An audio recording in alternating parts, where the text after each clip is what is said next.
Sugeng enjang para adi yuswa, sugeng pepanggihan malih wonten ing renungan padintenan adi yuswa ing dinten Kemis Pon 16 April 2026.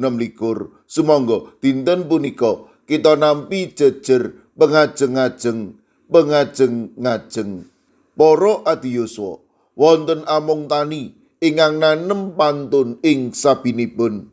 Saben dinten karimati kanthi setya sinaosa cuacanipun kadangkala boten sae lan asilipun dereng ketingal. Nalika kathah tiyang ingkang sami nggujeng awit kesabaranipun wau piyambakipun mangsuli.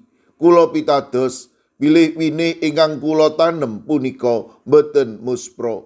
Saestu pantunipun ngedalaken woh ingkang sae. Cariyos punika ngengetaken bilih pengajeng-ajeng ingkang sinarengan pitados ingkang kiat boten badhe muspra. Daud pitados dumateng Gusti Allah minangka papan pangayoman ingkang sejati. Daud yakin bilih Gusti Allah punika boten badhe masrahaken tiyang ingkang dipun tresnani dhateng teleng palimengan. Jabur 16 ayat 11 ngendika, amargi paduka boten masrahaken kawula dhateng ing teleng palimengan. Paduka boten marengaken menawi kekasih paduka ngantosa sumerep kluwat.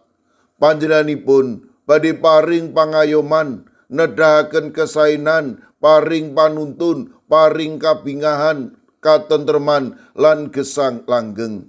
Sedaya punika mawujud kanthi sampurna lumantar wungunipun Gusti Yesus.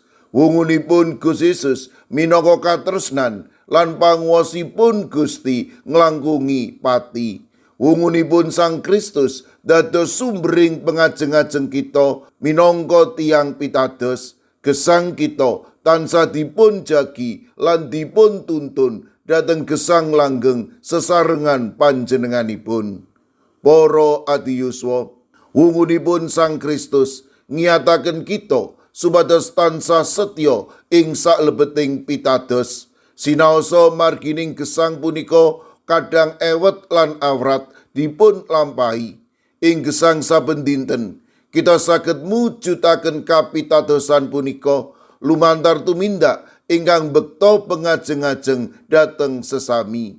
Kadosta ngiyataken ingkang ringkih, nglipur ingkang sisah, mitulungi ingkang dawah. Kados dene among tani ingkang sabar ngrantos asilipun saben wau, mekaten ugi kita dipun ajak ngrantos mawi kapitadosan bilih katresnanipun Gusti badhe ngedalaken woh ingkang elok tumrap gesang kita ing titi wancinipun. Amin. Sumangga kita ndedonga. Matur nuwun Gusti, dinten punika paduka mberek kawula amri ing sak tata gesang kawula. Kawula tansah kebak pengajeng-ajeng dumateng paduka.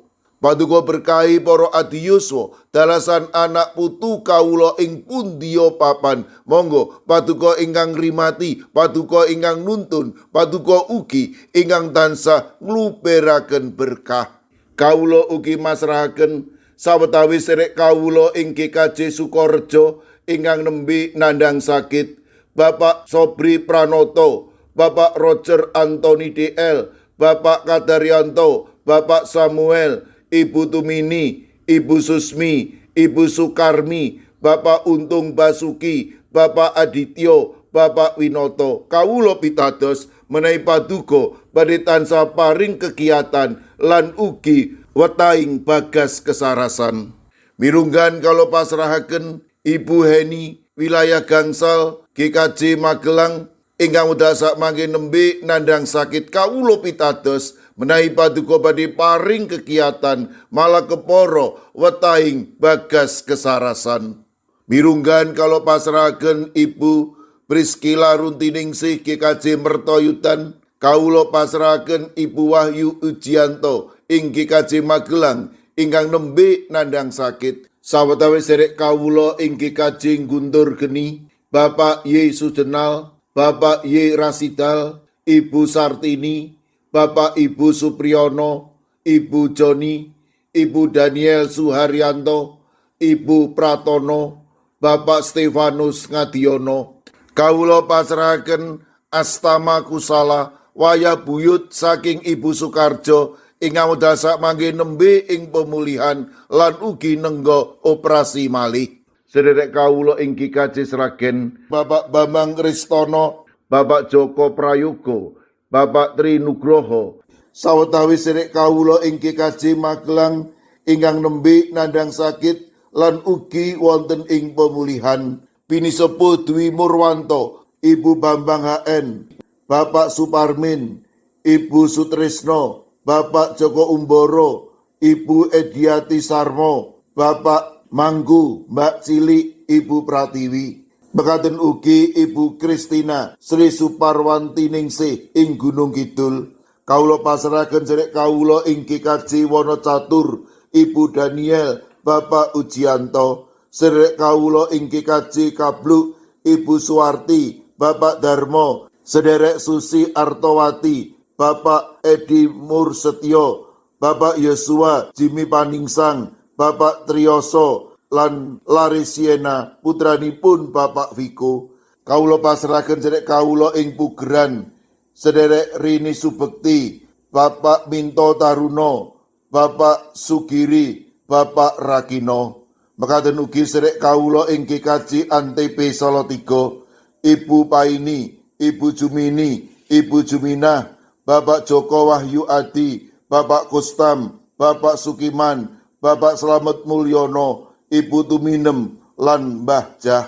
Kawula pasrahaken sedherek kawula inggih kaji Telepok, Ibu Wirya Sumarto, Bapak Yutam, Bapak Karyadi. Sedherek kawula ing Klaten, Bapak Suranto, Bapak Harsono, Ibu Tiwi Bambang Sutomo. Sedherek kawula inggih kaji Ngablak, Ibu Wahyu Ningsih Wakijan. Sedherek kawula inggih ITC Trangkil Pati, Bapak Ibu Karyo, Bapak Ibu Toyo, Ibu Nani Cahyono. Mekaten ugi kawula pasrahaken sedherek kawula inggih kaji sragen Bapak Adi Sungkono, Ibu Astuti Purnaningsih, Bapak Warsito Riyadi, Bapak Suyanto lan Ibu Sumiati. Mekaten ugi kawula pasrahaken Ibu Otniel Ngatius ing Wonosari, Bapak Yohanes Kuncoro inggih kaji Immanuel Solo, Bapak Wijongko inggih kaji Sedayu. Kawula pasrahaken sedherek kawula inggih kaji Wedi, Bapak Sudiat, Bapak Paminto Saputro inggih kaji Mijen. Kawula pasrahaken Ibu Purwaningsih Sunaryo, Ibu Elizabeth Indarwati, Bapak Setyo Margono, Bapak Moses Taji, Ibu Budiman Bultom. Kawula pasrahaken Bapak Daniel Agus Suwarso, Ibu Yemima Armuyanti inggih kaji Pamong Utomo Kalinegoro Magelang. Kawula pasrahaken Bapak Mardiono, Ibu Marsudi lan Ibu Sri Widarti. Mekaten ugi kawula pasrahaken sedherek Hesti inggih kaji Wonocatur, Ibu Lilik Sutopo inggih kaji Semarang Barat. Kawula pasrahaken sedherek kawula inggih kaji Ungaran, Bapak Hono Hadi Prasetyo, Ibu Ristiningsih, Ibu Dewi Teguh, Ibu Kristini Sunaryo, Ibu Suwartini Hadiono, Bapak Dwi Putro, Ibu Sugito, Bapak Sembiring, Ibu Surisno, Ibu Munarti, Bapak Ibu Tugiman. Kawula pasrahaken Bapak Yohanes Mudadi inggih kaji Tuban. Kawula pasrahaken sedherek kawula inggih kaji Wonosobo, Bapak Lazarus Samijan, Ibu Endang Sarjono, Bapak Yusuf Sunaryo. Kawula pasrahaken sedherek kawula inggih kaji Gondang Winangun, Ibu Lasiem lan Eyang Sarwito inggih kaji Ngalian.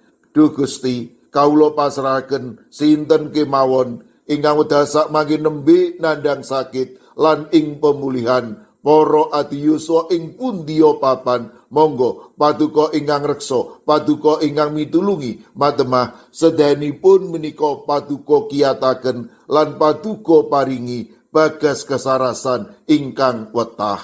Kawula pasrahaken sedaya pandonga pasambat kawula wonten ing asta paduka Gusti kawula Yesus Kristus. Amin. Sumangga para adiyuswa kita tutup pepanggihan kita renungan padintenan Adi Yuswa kanthi ngrepekaken kidung. Sumangga.